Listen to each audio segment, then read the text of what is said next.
तो अब हम फिजिक्स में नेक्स्ट चैप्टर पढ़ेंगे कैपेसिटर्स।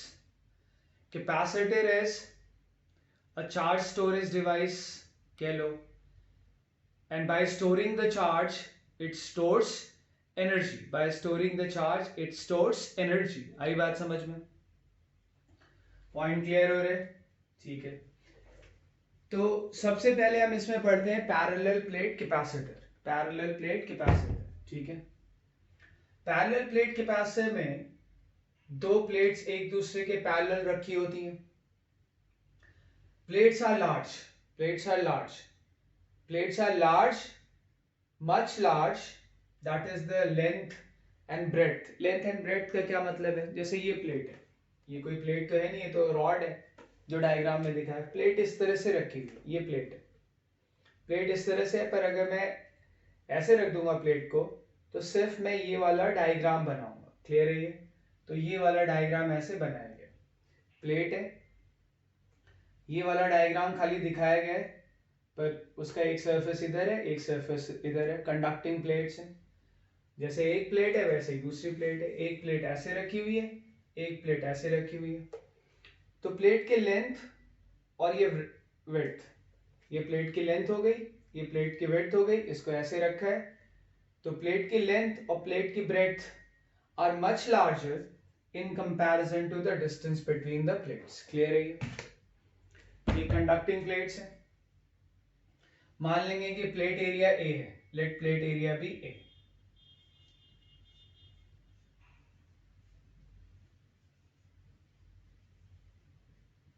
प्लेट एरिया ए, ठीक है।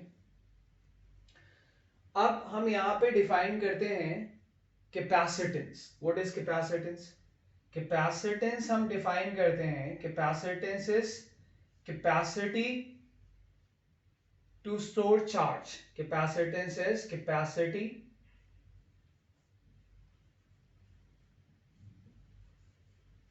To store charge. कितनी कैपेसिटी है इस कैपेसिटर की, चार्ज स्टोरेज कैपेसिटी कितनी है, उसको हम लोग क्या बोलेंगे? कैपेसिटेंस। ठीक है। कैपेसिटेंस हम डिफाइन कैसे करते हैं? ठीक है, कैपेसिटेंस हम डिफाइन करते हैं, हम एक प्लेट को चार्ज दे देते हैं प्लस क्यू और दूसरे को चार्ज दे देते हैं माइनस क्यू। हम एक प्लेट को चार्ज दे देते हैं प्लस क्यू और दूसरे को चार्ज दे देते हैं माइनस क्यू। इसको थोड़ी देर के लिए Q1 बोल दो और इसको थोड़ी देर के लिए Q2 बोल दो। हो रहा है क्लियर? आ रही बात समझ में? तो एक प्लेट को प्लस क्यू चार्ज दे देते हैं और एक प्लेट को माइनस क्यू चार्ज दे देते हैं। तो हम कैपेसिटेंस डिफाइन कैसे करते हैं? कैपेसिटेंस ऑफ कैपेसिटर, ठीक है। कैपेसिटेंस ऑफ कैपेसिटर होता है Q upon V, Q upon V। आ रही बात समझ में? ये होता है कैपेसिटेंस ऑफ कैपेसिटर। Q हम बोलते हैं Q is charge on capacitor, charge on capacitor, ठीक है। हालांकि देखा जाए तो कैपेसिटर पे तो टोटल चार्ज कितना है? जीरो। कैपेसिटर पे टोटल चार्ज कितना है? जीरो। आ रही बात समझ में? पर जब हम बोलते हैं charge on capacitor is Q, जब हम बोलते हैं charge on capacitor is Q, इसका बेसिकली मतलब होता है कि एक प्लेट पे प्लस क्यू चार्ज है और दूसरे प्लेट पे माइनस क्यू चार्ज है। क्लियर है? Charge on capacitor is Q, इसका मतलब एक प्लेट पे प्लस क्यू चार्ज है और दूसरे प्लेट पे कितना चार्ज है? Minus Q. और वी क्या होता है? वी को हम बोलते हैं potential of capacitor, potential of capacitor. आ रही बात समझ में? पोटेंशियल ऑफ कैपेसिटर, ठीक है। तो पोटेंशियल ऑफ कैपेसिटर का मतलब क्या है? पोटेंशियल ऑफ कैपेसिटर का मतलब है potential difference between the two plates. मान लो इसको हम प्लेट 1 बोल देते हैं, इसको प्लेट 2 बोल देते हैं, प्लेट 1 और प्लेट 2 बोल देते हैं। तो इसका पोटेंशियल ऑफ कैपेसिटर का मतलब ये है potential difference between the two plates of the capacitor, between the two plates of the capacitor, of capacitor। Conducting plates होते हैं कैपेसिटर के। अच्छा, तुम यहां पे एक चीज और देखो, ये जो यहां से यहां तक मैंने ये पूरी बात लिखी है ना, ये पैरेलल प्लेट कैपेसिटर के लिए एप्लीकेबल है और सारे कैपेसिटर के लिए एप्लीकेबल। पैरेलल प्लेट कैपेसिटर के लिए तो एप्लीकेबल है ही, सारे कैपेसिटर के लिए ये एप्लीकेबल है। ये बात समझ रहे हो? तो ये पैरेलल प्लेट कैपेसिटर मैंने पहले लिख दिया था, ठीक है, पर जो कैपेसिटेंस आया C बराबर Q अपॉन V, ये फॉर्मूला हर कैपेसिटर के लिए एप्लीकेबल है। जब हम कहते हैं Q is charge on capacitor, तो चार्ज ऑन कैपेसिटर का बेसिकली मतलब होता है कि एक प्लेट को हमने प्लस क्यू चार्ज दिया और दूसरे प्लेट को हमने माइनस क्यू चार्ज दिया। V क्या है? Potential of capacitor. V क्या है? Potential of capacitor. बात समझ रहे हो? इसका मतलब ये है कि कैपेसिटर के दो प्लेट्स के बीच का पोटेंशियल डिफरेंस कितना है? V। तो जब भी हम बोलेंगे भाई charge on capacitor is Q, यानी एक पे प्लस Q दूसरे पे माइनस Q, हम बोलेंगे कि कैपेसिटर का पोटेंशियल V है, तो इसका मतलब एक प्लेट और दूसरे प्लेट, इन दोनों प्लेट्स के पोटेंशियल का डिफरेंस जो है वो V है। शॉर्ट टर्म ऐसे यूज कर लेते हैं, वरना बार बार बोलना पड़ेगा भाई potential difference between the plates of the capacitor is V। उसको सिंपल हमने छोटा कर दिया, क्या कह रहे हैं? Potential of capacitor. उसका मतलब क्या है? Potential difference between the two plates of capacitors. ठीक है, तो कैपेसिटर का कैपेसिटेंस निकालने के लिए, कैपेसिटर का कैपेसिटेंस निकालने के लिए हम सबसे पहले पैरेलल प्लेट कैपेसिटर का कैपेसिटेंस निकालेंगे। हम एक प्लेट को प्लस क्यू चार्ज दे देते हैं और दूसरे प्लेट को माइनस क्यू चार्ज दे देते हैं। एक प्लेट को हम प्लस क्यू चार्ज दे देते हैं और दूसरे प्लेट को हम माइनस क्यू चार्ज दे देते हैं। ठीक है, तो अगर पूछा जाए कि what is charge on capacitor, तो हम कहेंगे Q। हालांकि नेट चार्ज कितना है? 0। एक को प्लस क्यू दे दिया, दूसरे को माइनस क्यू दे दिया। ठीक है, और हम यहां पे अब फील्ड लिखें, किसी पॉइंट P पे फील्ड लिखें। क्लियर है? किसी पॉइंट पे अगर हम फील्ड लिखेंगे तो कैसे लिखेंगे? देखो, हम इसको एक प्लेट मान लें, चार्ज थिन कंडक्टर का चार्ज डिस्ट्रीब्यूशन कंसिडर करने की जरूरत नहीं है। P पॉइंट पे मैं फील्ड लिख रहा हूं, तो एक चीज यहां पे इंपॉर्टेंट है, for any point P, for any point P in the space between the plate, in the space between the plates, between the plates, for any point P in the space between the plates, we can assume the two plates, we can assume the two plates as infinite sheet. We can assume the two plates as infinite sheet. We can assume the two plates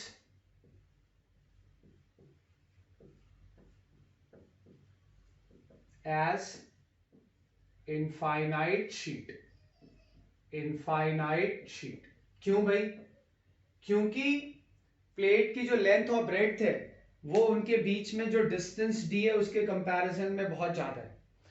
plate की length और breadth जो उनके बीच में distance d है उसके comparison में बहुत ज्यादा है। तो P से किसी प्लेट की डिस्टेंस d से तो कम ही होगी। देख लो, किसी भी प्लेट की P से डिस्टेंस d से बहुत कम होगी, सॉरी, किसी भी प्लेट की पॉइंट P से जो डिस्टेंस है वो d से कम होगी, ज्यादा से ज्यादा d होगी। तो क्योंकि d बहुत छोटा है प्लेट के लेंथ और ब्रेड्थ के कंपैरिजन में, इसलिए हम ऐसा कह सकते हैं कि for any point P these two plates will behave as infinite sheet. Clear है? ठीक है, और इनफाइनाइट शीट की तरह बिहेव करते हैं। कंडक्टिंग प्लेट, थिन प्लेट, दो सरफेस होंगे, पर इलेक्ट्रिक फील्ड निकालने के लिए मैं मान के चल सकता हूं कि भाई एक ही सरफेस है, एक ही सरफेस है। तो पहले लेफ्ट पॉजिटिव वाले प्लेट की वजह से मैं फील्ड लिखूंगा, किधर आएगा? Towards right, away from the charge. ठीक है, फिर मैं इस पॉइंट पे नेगेटिव वाले प्लेट की वजह से फील्ड लिखूंगा, किधर आएगा? Towards the plate, towards the charge, क्योंकि नेगेटिव की वजह से फील्ड उधर होता है। तो ये फील्ड आ गया E प्लस E माइनस। बात समझ पा रहे हो? ठीक है, दोनों सेम डायरेक्शन में, और अगर दोनों सेम डायरेक्शन में तो रिजल्टेंट फील्ड ऐड करके आ जाए। तो अब मैं लिख रहा हूं इलेक्ट्रिक फील्ड, अब मैं लिख रहा हूं इलेक्ट्रिक फील्ड, ठीक है, क्या क्यों इलेक्ट्रिक फील्ड लिख रहा हूं बताओ, मैं पैरेलल प्लेट कैपेसिटर का कैपेसिटेंस निकाल रहा हूं, तो मुझे पोटेंशियल डिफरेंस चाहिए, V is the potential difference between the plates. तो इसके लिए मुझे क्या करना होगा, इलेक्ट्रिक फील्ड लिखना होगा। इलेक्ट्रिक फील्ड से हम पोटेंशियल डिफरेंस निकाल सकते हैं।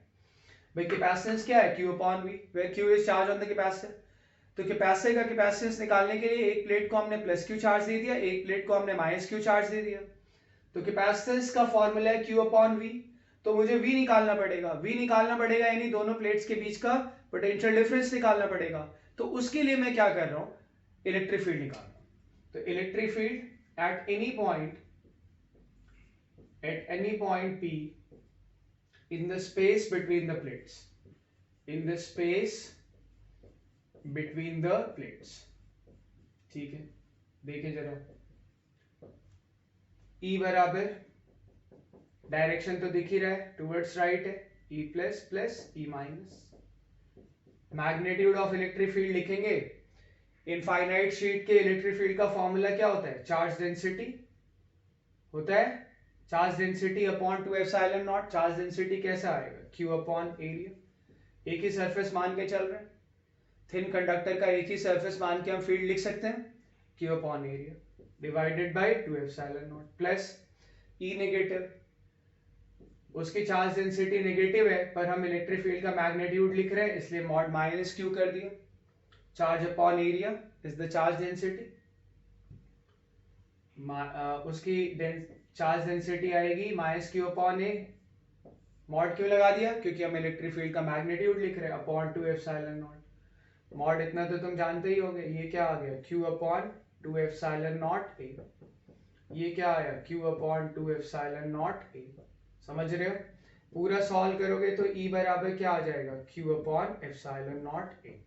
तो ये आ गया प्लेट्स के बीच में किसी भी पॉइंट पे पोटेंशियल, प्लेट्स के बीच में जो स्पेस है उसके किसी भी पॉइंट पे इलेक्ट्रिक फील्ड, मैंने पोटेंशियल बोल दिया पर इलेक्ट्रिक फील्ड, क्लियर है ये। और अब हम पोटेंशियल डिफरेंस निकाल सकते हैं।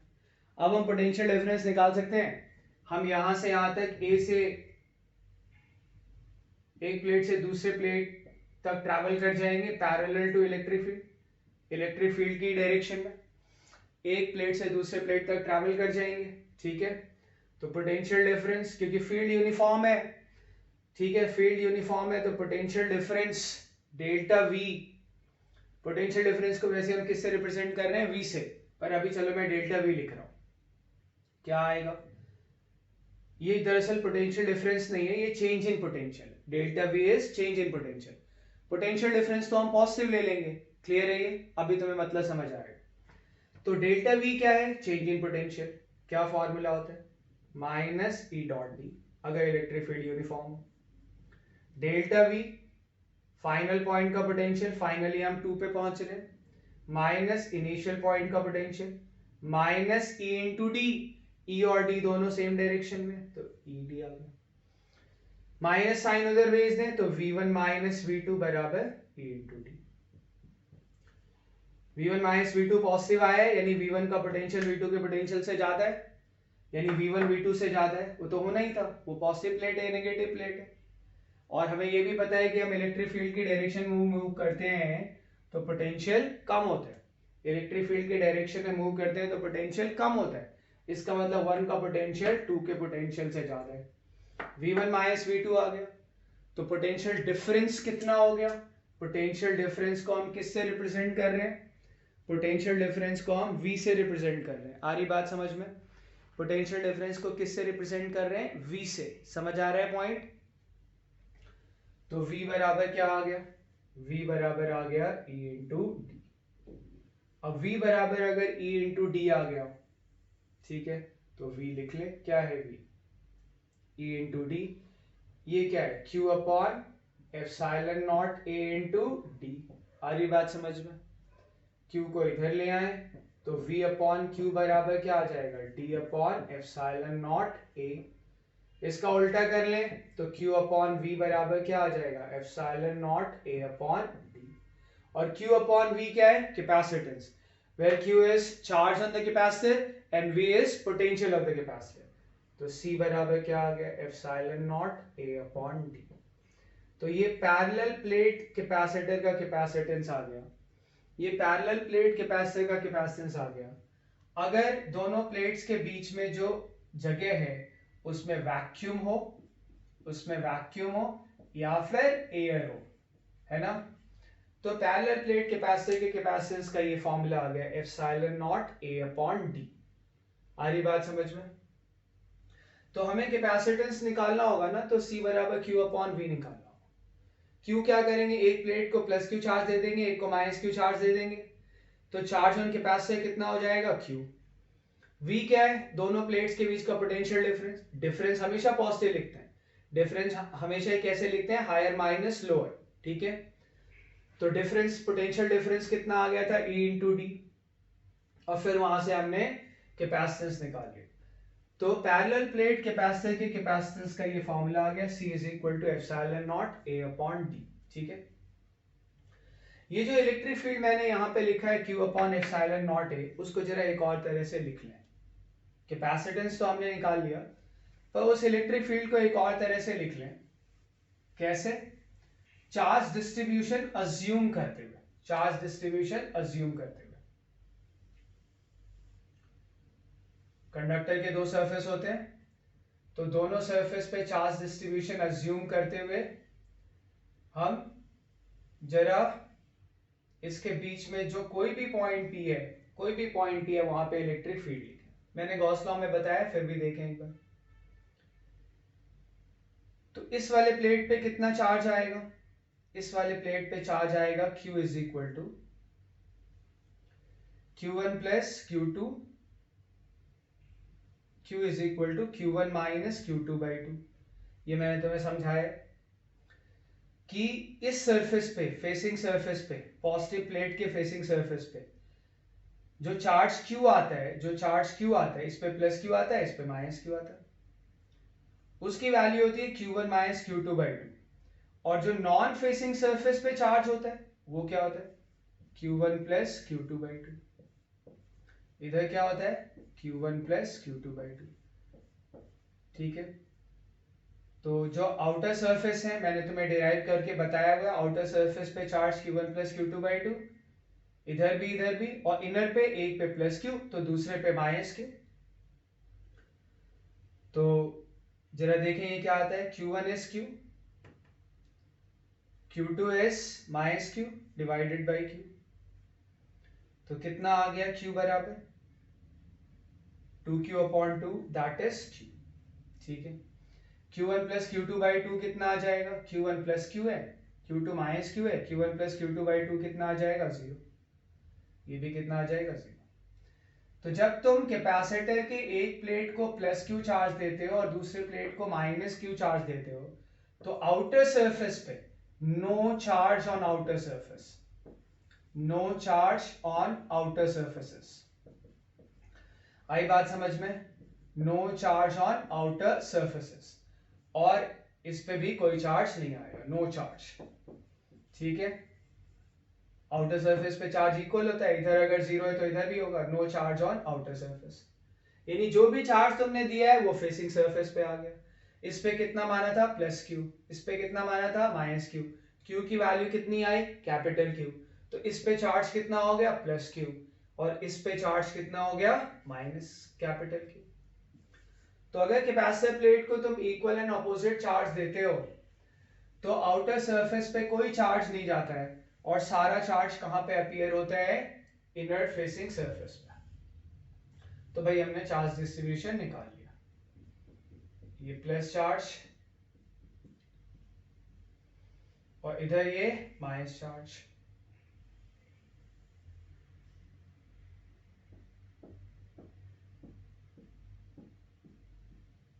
ठीक है, और अब फील्ड निकाले। फील्ड कैसे निकाले, बहुत सारे तरीके हैं फील्ड निकालने के लिए। एक तो तरीका ये है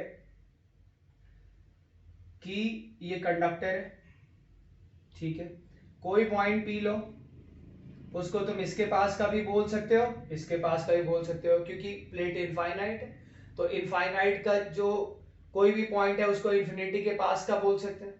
क्लियर है ये, आ रही बात समझ में? मैं आगरा में हूं तो मैं अर्थ के पास हूं, कोई आगरा की बजाय कहां चला जाए, सपोज करो चला जाए नैनीताल में, तब भी वो अर्थ के पास ही है। क्लियर है ये?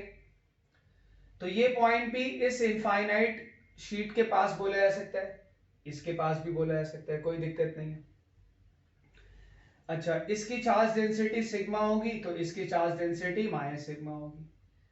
प्लेट का एरिया ए है तो इस सरफेस का एरिया भी कितना होगा, ए, सरफेस एरिया ए। मैं इस पॉइंट को इस सरफेस के पास का पॉइंट मान लेता हूं, है ना। इस सरफेस के पास जो पॉइंट है उसकी चार्ज डेंसिटी कितनी है, surface charge density Q upon area. तो मैंने तुम्हें कंडक्टर थ्योरी में बताया है कि रिजल्टेंट फील्ड निकालने के लिए, किसी की वजह से नहीं, रिजल्टेंट फील्ड निकालने के लिए अगर ये पॉइंट किसी कंडक्टिंग सरफेस के पास है, मैंने इसके पास मान लिया सरफेस के पास, तो रिजल्टेंट फील्ड हम डायरेक्टली लिख सकते हैं। मतलब रिजल्टेंट मतलब इसका फील्ड सब कंबाइंड आ जाएगा।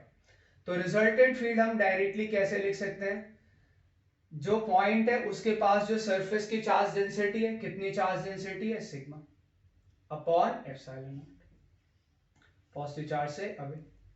ये आ गया रिजल्टेंट फील्ड।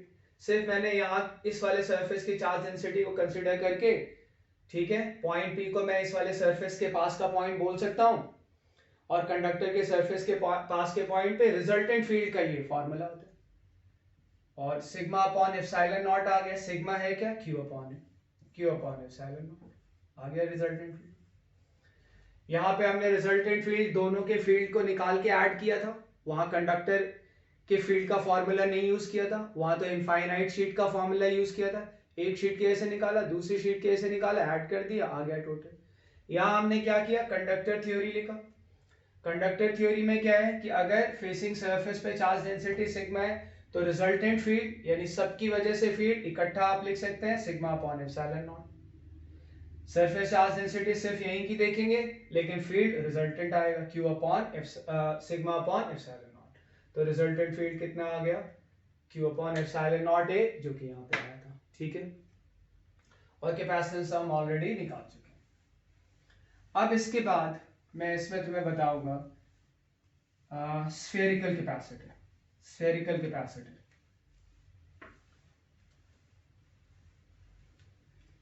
तो नाम से ही पता चल रहा है, स्फेरिकल कैपेसिटर के जो प्लेट्स होंगे वो स्फेरिकल होंगे। स्फेरिकल कैपेसिटर, स्फेरिकल कैपेसिटर, आ रही बात समझ में। तो स्फेरिकल कैपेसिटर में दो कंडक्टिंग स्फेरिकल शेल्स होंगे, दो प्लेट्स चाहिए, पर प्लेट्स इसमें शीट की फॉर्म में ना होके किसकी फॉर्म में है, स्फीयर की फॉर्म में। एक जो इनर कंडक्टिंग शेल है, थिन शेल मान लो, उसका रेडियस बोल देते हैं ए, और जो दूसरा शेल है कंसेंट्रिक शेल लेते हैं स्फेरिकल कैपेसिटर में, उसका रेडियस है बी, ठीक।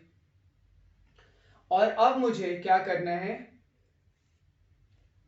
कैपेसिटेंस निकालना है। तो क्या करो, एक प्लेट को चार्ज Q दे दो, दूसरे को चार्ज, एक को प्लस Q दूसरे को माइनस Q। थिन कंडक्टर्स हैं, ठीक है।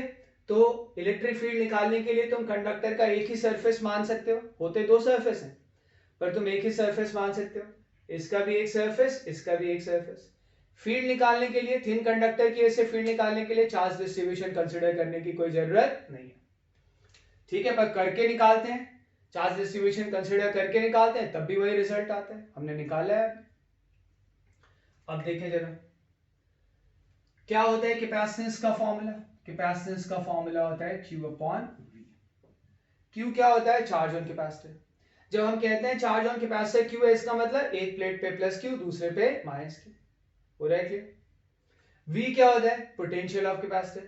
पोटेंशियल ऑफ कैपेसिटर का क्या मतलब है, ये जो प्लेट है इसके जो दो पॉइंट्स हैं, भाई प्लेट्स के बीच का पोटेंशियल डिफरेंस, प्लेट्स के बीच का पोटेंशियल डिफरेंस। जो इस पॉइंट का पोटेंशियल होगा वही इस पूरे कंडक्टर का पोटेंशियल होगा। कंडक्टर में फील्ड नहीं होता है तो हर पॉइंट का पोटेंशियल क्या आ जाएगा, सेम। फील्ड होगा तभी तो पोटेंशियल में चेंज आएगा, फील्ड होगा तभी तो पोटेंशियल में चेंज आएगा। फील्ड जीरो होगा तो dv जीरो हो जाएगा। कंडक्टर में फील्ड जीरो है तो कंडक्टर में dv जीरो होगा। dv जीरो यानी change in potential zero, change in potential zero यानी पोटेंशियल कांस्टेंट। हो रहा है क्लियर? तो C is equal to Q upon V। V क्या है? Potential difference between the plates of the capacitor. तो V is potential difference between the plates of the capacitor, जिसको हम सिंपली क्या बोल देते हैं? Potential of capacitor. जिसको सिंपली क्या बोल देते हैं? Potential of capacitor. क्लियर है? अब देखो, ढंग से देखो, मुझे पोटेंशियल ऑफ कैपेसिटर निकालना है, यानी V निकालना है, यानी potential difference between the plates निकालना है। निकाल लेंगे। पहले मैं इनर स्फीयर का पोटेंशियल निकालता हूं। 0.1 का मान लो, मैं 0.1 का पोटेंशियल निकालता हूं। 0.1 का पोटेंशियल मैं छोटे वाले स्फीयर के ऐसे निकालूंगा। 0.1 छोटे वाले स्फीयर के सरफेस पे है, ठीक है, और सरफेस पे पोटेंशियल का फॉर्मूला होता है K into Q upon radius. फिर मैं 1 पॉइंट का पोटेंशियल, टोटल पोटेंशियल निकालना है ना, सबकी वजह से पोटेंशियल निकाल के ऐड कर लो। पोटेंशियल तो स्केलर क्वांटिटी होती है। अभी मैंने 1 का पोटेंशियल सिर्फ छोटे वाले स्फीयर के ऐसे लिखा है। अब मैं 1 का पोटेंशियल बड़े वाले स्फीयर के ऐसे लिखूंगा। पोटेंशियल स्केलर क्वांटिटी होती है, ऐड कर दूंगा। तो V1 इज इक्वल टू के क्यू अपॉन ए। अब बड़े वाले स्फीयर के ऐसे, बड़ा वाला स्फीयर 1 वाले पॉइंट का पोटेंशियल लिख रहे हैं बड़े वाले की वजह से, और 1 जो है वो बड़े वाले का इनसाइड पॉइंट है। 1 जो है वो बड़े वाले का इनसाइड पॉइंट है, समझ पा रहे हो? और इनसाइड पॉइंट पे पोटेंशियल क्या होता है? इनसाइड पॉइंट पे पोटेंशियल होता है K into charge upon radius. ठीक है, ये तुम्हें पता होगा अच्छे से।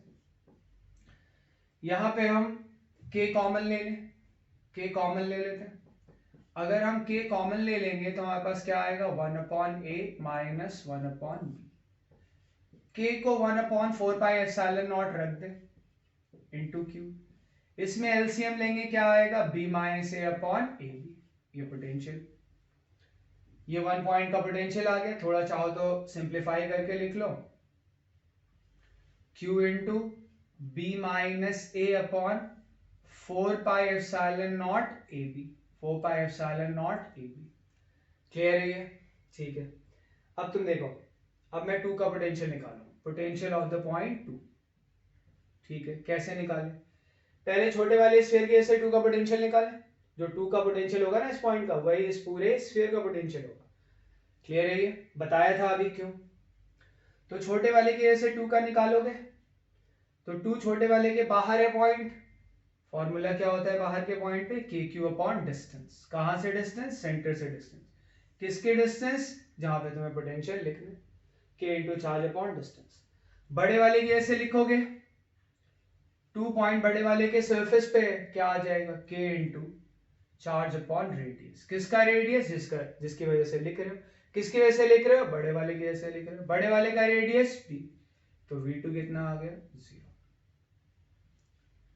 तो potential difference high minus low, तो पोटेंशियल डिफरेंस यहाँ पे v1 माइनस v2। अच्छा, यहाँ पे भी इलेक्ट्रिक फील्ड यूज करते हुए मैं पोटेंशियल डिफरेंस निकाल सकता हूँ, पर यहाँ पे पोटेंशियल डिफरेंस निकालने का ये आसान तरीका है, हमने इससे निकाल लिया। इलेक्ट्रिक फील्ड यूज करते हुए भी निकाल सकते हैं पोटेंशियल डिफरेंस, तुम निकाल लो। तो v कितना आ गया? v1 माइनस v2, और v1 कितना है? इतना। q into b minus a upon 4 pi epsilon not ab। q इधर ले आए, v अपॉन q क्या आएगा? v upon q b minus a upon 4 pi epsilon not ab। ये आ रहा है। तो q अपॉन v क्या आ जाएगा? q अपॉन v आ जाएगा 4 pi epsilon not ab upon b minus a। हो रहा है क्लियर?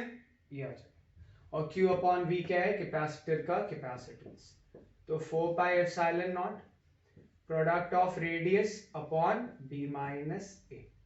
नीचे डिफरेंस ऑफ रेडियस है, ऊपर प्रोडक्ट ऑफ रेडियस है। तो ये हमारे पास कैपेसिटेंस आ गया किसका? ये कैपेसिटेंस आ गया स्फेरिकल कैपेसिटर का।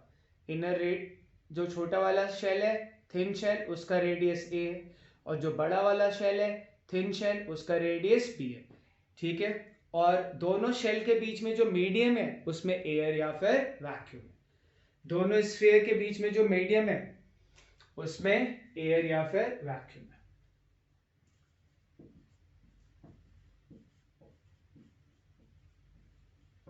ठीक है, अब तुम देखो ढंग से।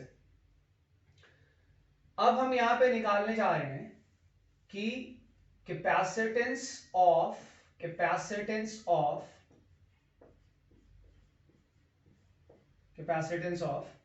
an isolated sphere, capacitance of an isolated sphere, isolated sphere का कैपेसिटेंस क्लियर है, निकालें। आइसोलेटेड स्फीयर का कैपेसिटेंस मतलब एक ही है,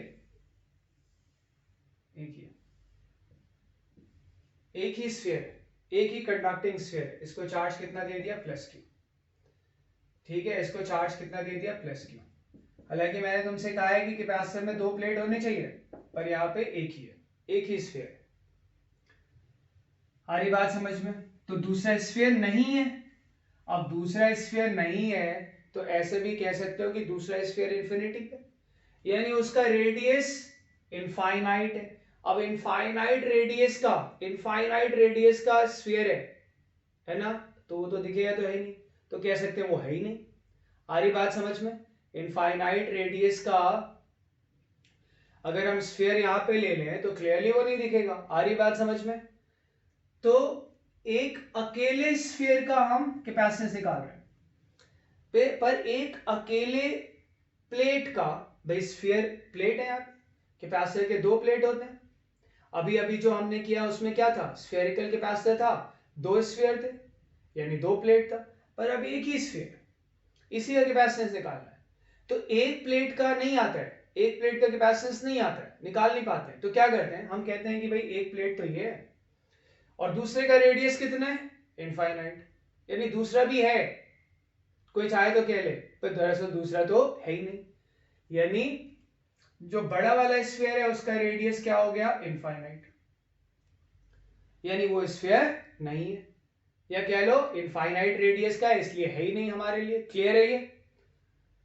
ठीक, तो कैपेसिटेंस क्या आएगा, एक अकेले स्फीयर का जिसका रेडियस a है, एक अकेले कंडक्टिंग शेल का या एक अकेले कंडक्टिंग स्फीयर का जिसका की रेडियस a है ना, जिसका की रेडियस a है, एक अकेला कंडक्टिंग शेल आइसोलेटेड, या फिर एक कंडक्टिंग स्फीयर जिसका रेडियस a है।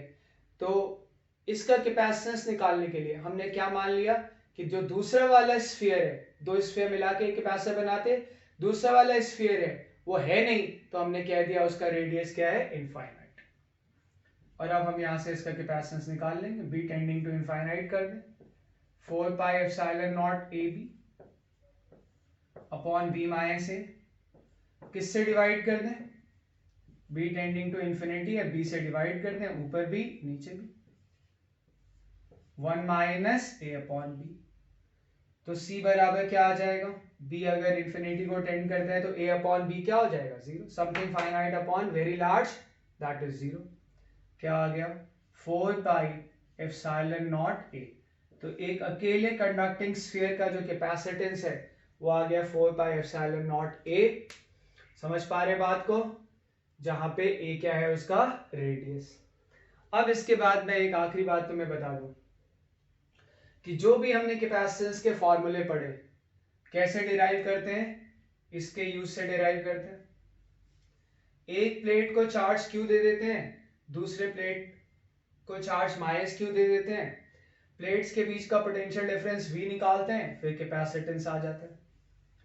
पर जो भी हमने कैपेसिटेंस पढ़ा आइसोलेटेड स्फीयर का यानी एक अकेले स्फीयर का, या स्फेरिकल कैपेसिटर का, या पैरेलल प्लेट कैपेसिटर का, इसमें ना तो कहीं Q है और ना ही कहीं V है। ठीक है, Q और V इसी से निकाल तो हम इसी से रहे हैं, पर जो कैपेसिटेंस होता है, किसी कैपेसिटर का जो कैपेसिटेंस होता है वो इस बात से इंडिपेंडेंट होता है कि उस पे चार्ज कितना है, वो इस बात से इंडिपेंडेंट होता है कि उस पे एक्चुअली चार्ज है कितना, वो इस बात से इंडिपेंडेंट होता है कि उस दोनों प्लेट्स के बीच में पोटेंशियल डिफरेंस कितना है, उससे इंडिपेंडेंट होता है। किस पे डिपेंड करता है? डायमेंशंस पे। देखो प्लेट का एरिया है, distance between the plates T, एक का रेडियस है, दूसरे का रेडियस भी रेडियस है। किस पे डिपेंड करता है? कैपेसिटेंस, डायमेंशन पे। जैसे मान लो कोई ग्लास है तुम्हारे पास पानी पीने वाला, अब उस ग्लास की जो वाटर स्टोरेज कैपेसिटी है, उस ग्लास की, या तुम्हारे पास कोई बॉटल है, बॉटल की जो वाटर स्टोरेज कैपेसिटी है वो इस बात पे थोड़ी डिपेंड करती है कि तुम उसमें सपोज करो सिलेंड्रिकल ग्लास है, रेडियस आर है, हाइट एच है, तो अंदर का वॉल्यूम कितना हो गया? पाई आर स्क्वायर एच। तो उसकी वाटर स्टोरेज कैपेसिटी कितनी आएगी? पाई आर स्क्वायर एच। वो इस बात पे थोड़ी डिपेंड करेगी कि तुमने इसमें कितना पानी डाल रखा है। ग्लास आधा है, आधे पानी से भरा है, तब भी उसकी वाटर स्टोरेज कैपेसिटी कोई पूछेगा? ग्लास इस तरह से खाली है, क्या कैपेसिटी है भाई इसकी वाटर स्टोर करने की? पाई आर स्क्वायर एच। ग्लास ऐसे है, ठीक है, इतना भरा हुआ है, तब भी अगर इस ग्लास की कैपेसिटी पूछी जाए तो कैपेसिटी क्या बोलोगे? पाई आर स्क्वायर एच। तो कैपेसिटी इस बात से इंडिपेंडेंट है कि एक्चुअल उसमें पानी कितना भरा है, वो तो किस बात पे डिपेंड करता है? रेडियस पे और हाइट पे। वैसे ही कैपेसिटर का कैपेसिटेंस जो होता है उसको निकालने के लिए फॉर्मूला हमने भले ही Q अपॉन V यूज किया है, पर वो कैपेसिटेंस की जो कैपेसिटर की जो कैपेसिटी होती है, कैपेसिटर का जो कैपेसिटेंस होता है, वो इस बात से इंडिपेंडेंट होता है कि एक्चुअल चार्ज उस पर है कितना, दोनों प्लेट्स के बीच का पोटेंशियल डिफरेंस है कितना। वो डिपेंड किस पे करता है? Dimensions of the plates, separation between the plates, उन पे डिपेंड करता है। ठीक है, तो इस लेक्चर में हम इतना ही पढ़ेंगे।